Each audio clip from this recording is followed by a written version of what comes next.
오늘은 많은 사람들이 알고 있지만 정말로 관리한다고 말하기는 어려운 주제, 바로 고혈압에 대해 이야기를 나눠보려 합니다. 고혈압이라는 말 참 익숙하죠. 건강검진 결과지를 펼치면 거의 빠지지 않고 등장하는 단골 손님입니다. 하지만 막상 왜 위험한지, 어떻게 관리해야 하는지 구체적으로 설명하라고 하면 막연한 경우가 많습니다. 그래서 오늘은 전문가들이 공통적으로 강조하는 고혈압 관리의 핵심 원칙을 일상 언어로 풀어서 정리해 보려고 합니다. 먼저 이런 말부터 전하고 싶습니다. 고혈압은 갑자기 확 나빠지는 병이라기보다 천천히, 조용히, 그리고 꾸준히 우리 몸을 닳게 만드는 병이다. 고혈압은 통증이 거의 없습니다. 머리가 띵하거나 어지러운 경우도 있지만 대부분은 아무렇지도 않게 느끼며 지냅니다. 그래서 더 위험합니다. 피가 혈관벽을 세게 두드리는 상태가 계속 반복되면 어떤 일이 생길까요? 혈관벽이 점점 두꺼워지고 유연성이 떨어지면서 뇌졸중, 심근경색, 심부전, 콩팥병 같은 치명적인 합병증의 위험이 올라갑니다. 고혈압이라는 숫자 하나를 방치한 대가가 나중에 우리 인생에서 가장 후회되는 장면으로 돌아올 수 있다는 뜻입니다. 하지만 여기서 중요한 사실이 있습니다. 고혈압은 조기 발견과 관리만 잘하면 충분히 조절할 수 있는 병이라는 것입니다. 이미 고혈압 진단을 받은 분이라면 이 말이 조금은 위로가 되었으면 좋겠습니다. 그리고 아직 진단을 받지 않았더라도 오늘 이 영상을 계기로 내 혈압을 한 번 더 돌아보는 계기가 되었으면 좋겠습니다. 이제부터 구체적인 이야기를 해보겠습니다. 고혈압 관리에는 크게 5가지 축이 있습니다. 첫 번째, 내 혈압 숫자를 정확히 아는 것. 두 번째, 식습관 관리. 세 번째, 운동과 체중 조절. 네 번째, 스트레스와 수면 관리. 다섯 번째, 약을 복용하고 있다면 정해진 대로 꾸준히 먹는 것입니다. 우선 첫 번째, 내 혈압을 아는 것부터 시작해 볼까요? 많은 사람들이 괜찮겠지라는 생각으로 혈압을 재는 일을 뒤로 미룹니다. 하지만 전문가들이 늘 강조합니다. 혈압은 추측하는 것이 아니라 직접 재서 확인하는 것이다. 집에 자동 혈압계가 있다면 별다른 증상이 없어도 아침과 저녁 일정한 시간에 편안한 상태에서 재보는 습관을 들이면 좋습니다. 단 한 번의 수치로 너무 걱정할 필요는 없습니다. 하지만 수치가 반복적으로 높게 나온다면 그때는 병원을 찾아가 정식으로 확인을 받는 것이 좋습니다. 두 번째는 식습관입니다. 고혈압 관리에서 가장 많이 나오는 단어, 바로 염분입니다. 짠 음식은 혈압을 끌어올리는 가장 강력한 요인 중 하나입니다. 우리는 밥상에서 소금 그 자체보다 국물, 찌개, 김치, 젓갈, 가공식품을 통해 생각보다 훨씬 많은 염분을 섭취합니다. 그래서 전문가들은 이렇게 권합니다.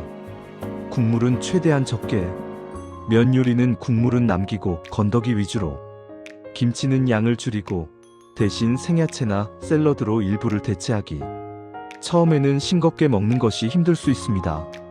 하지만 혀는 생각보다 금방 적응합니다. 3주에서 4주 정도만 진짜로 줄여보면 이전의 짠 음식이 오히려 부담스럽게 느껴질 수 있습니다. 세 번째는 운동과 체중 조절입니다. 고혈압 관리에서 운동은 선택이 아니라 사실상 필수에 가깝습니다.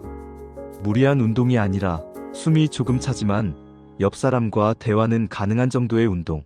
예를 들어 빠르게 걷기, 가벼운 자전거 타기 같은 유산소 운동을 일주일에 최소 3회, 가능하다면 5회 이상 30분 정도씩 실천하는 것이 좋다고 알려져 있습니다. 체중이 많이 나가는 분이라면 몸무게를 5%에서 10%만 줄여도 혈압이 눈에 띄게 개선되는 경우가 많습니다. 여기서 중요한 포인트는 완벽함이 아니라 계속하는 것입니다.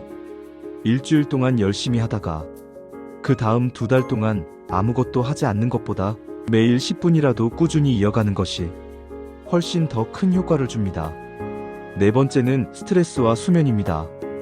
혈압은 단지 음식과 체중만의 문제가 아니라 우리의 마음 상태와도 깊은 관련이 있습니다. 분노, 불안, 욱하는 감정, 기한에 쫓기는 압박감, 사람 사이의 갈등 같은 것들은 순식간에 혈압을 올립니다. 이 모든 스트레스를 한 번에 없앨 수는 없겠지만 나에게 맞는 긴장 완화 습관 하나 정도는 가지고 있는 것이 좋습니다. 깊게 숨을 들이마시고 천천히 내쉬는 호흡, 가벼운 산책, 짧은 스트레칭, 따뜻한 물에 손발 담그기, 좋아하는 음악 듣기. 이러한 사소해 보이는 행동들이 혈압과 마음을 동시에 내려줄 수 있습니다. 수면 또한 중요합니다. 제대로 자지 못하면 몸은 쉬지 못한 채 계속 긴장 상태를 유지하고 그 결과 혈압도 쉽게 내려가지 않습니다. 마지막 5번째는 약입니다. 이미 의사에게 고혈압 약을 처방받아 복용하고 계신 분도 있을 것입니다. 여기서 가장 중요한 원칙은 단 하나입니다. 내 마음대로 줄이거나 끊지 않는 것. 혈압약은 단기간 먹고 끝내는 감기약과 다릅니다. 의사는 당신의 나이, 혈압 수치, 동반 질환, 가족력 등을 보고 가장 이득이 크다고 판단될 때 약을 제한합니다. 어디선가 약을 오래 먹으면 안 좋다는 이야기를 듣고 본인 판단으로 약을 줄이거나 멈추는 경우가 있는데 그 과정에서 뇌졸중이나 심근경색이 갑자기 생겨 큰 후회를 남기는 경우가 적지 않습니다. 약을 줄이고 싶다면 스스로 결정을 내리기 전에 의사와 상의해서 언제, 어떤 기준으로, 어떤 속도로 줄일지 계획을 함께 세우는 것이 안전합니다. 이제 조금 다른 관점에서 이야기를 해보겠습니다. 고혈압 관리의 핵심은 결국 내 삶의 주도권을 다시 가져오는 것입니다. 식습관, 운동, 수면, 스트레스, 약. 이 모든 건 결국 내가 오늘 어떻게 살 것인가와 연결됩니다. 어떤 사람은 이렇게 말할지도 모릅니다. 나이 들면 다 그렇지 뭐. 어차피 언젠가는 다 아프잖아. 맞습니다. 우리 모두 언젠가는 약해지고 언젠가는 몸이 말을 안 듣는 날이 올 것입니다. 하지만 질문을 조금 바꿔볼까요? 그날이 오기 전까지 나는 얼마나 내 삶을 내 발로 걸어갈 수 있을까? 혈압을 관리한다는 건 숫자를 이쁘게 만드는 작업이 아니라 내가 사랑하는 사람들과 함께 걸을 시간을 조금이라도 더 벌어오는 일입니다. 손주와 손을 잡고 산책할 수 있는 시간, 가족과 함께 식탁에 앉아 웃을 수 있는 시간, 내 두 발로 병원 대신 공원을 찾을 수 있는 시간. 고혈압 관리는 미래의 나를 위해 미리 준비하는 아주 현실적인 사랑의 표현입니다. 오늘 이 영상을 듣는 동안 혹시 마음속에 이런 생각이 들었을지도 모릅니다. 그래, 나도 이제는 뭔가 하나는 바꿔야겠다. 그렇다면 너무 거창한 계획을 세우기보다는 딱 하나만 정해보는 것도 좋습니다. 예를 들면 이런 것들입니다. 오늘부터 국물은 밥만 먹기. 오늘부터 엘리베이터 대신 한 번은 계단 이용해보기. 오늘부터 잠들기 전 휴대폰 보는 시간을 10분만 줄여보기. 오늘부터 일주일에 한 번은 꼭 혈압 재보기. 완벽한 사람만 건강을 지키는 것이 아닙니다. 그래도 한번 해보자 라고 말할 수 있는 사람, 그리고 그 말을 행동으로 조금씩 옮기는 사람이 결국 더 나은 내일을 만들어갑니다. 고혈압은 평생 함께 조절해야 할 친구와도 같습니다. 도망칠 수는 없지만 함께 살아가는 방법은 배울 수 있습니다. 오늘 이 이야기가 당신의 내일을 조금 더 안전하게 그리고 조금 더 든든하게 만드는데 작은 도움이 되었기를 바랍니다.